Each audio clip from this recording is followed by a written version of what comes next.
Another way that we can use variables is as a way of storing information while our game is being run. Let me give you an example. Here on my player object, if I look at my script graph, there's one variable set up so far for the jump force. And it uses this get variable unit to get the value from the variable, and it feeds that into this add force. Well, let's create a new variable called jump count. Jump count is going to keep track of the number of times that we have jumped. So we want this to be an integer. There's a bunch of different variable types here. There's floats, which are values such as 3.14159, anything that sort of has like a decimal place associated with it, big, small, negative numbers, so have you. Integers are whole numbers, 1, 12, -3, 36, 8 million. These are all integers. Strings are words and phrases. Hello, how are you? Dialogue could be strings. Boolean values are either true or false at any time. Vector 3s are used for coordinates, 3D positions, rotations. They all have an X, Y, Z. Game objects. You can store a whole game object in your variables. And then there's a handful of other ones. For this, we want to count how many times the player has jumped. So we're going to use an integer. Makes sense. It's going to start at 0. So how are we going to modify this? We're going to add the unit set variable. This is a object variable, so we're going to use set object variable.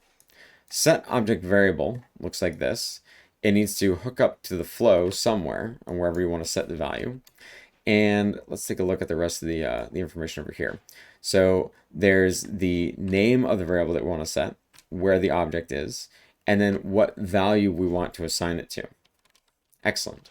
So whenever I press the jump button, if I'm actually pressing it, now I'm going to be doing two things. I'm going to move these up here.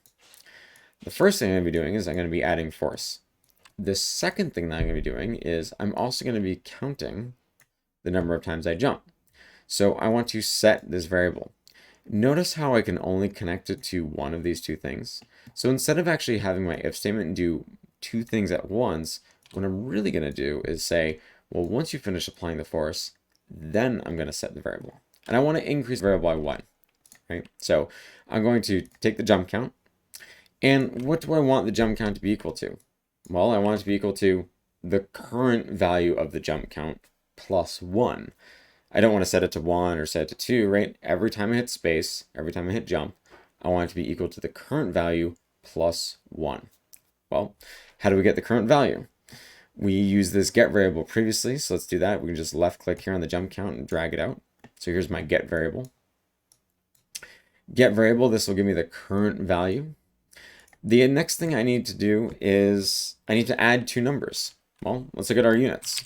I'm going to search for the word add. Well, here's an add.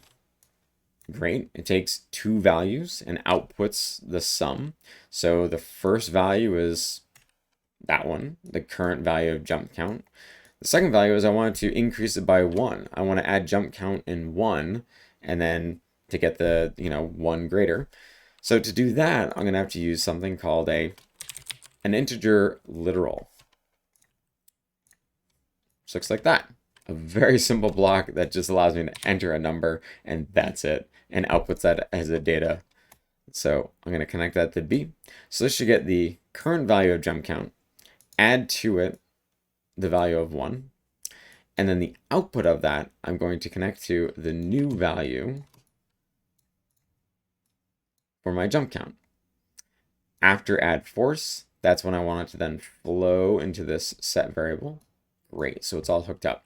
So after add force, it goes to the set variable. It's going to set the jump count equal to the current value of jump count as well as the value 1 added together and then assigned to that new variable.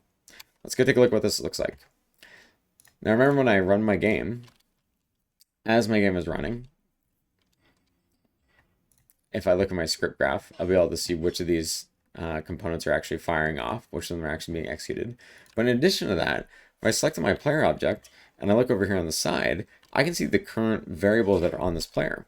So if I go to my game window and I hit space, Notice here how my jump count is increasing by 1 every time I hit the spacebar.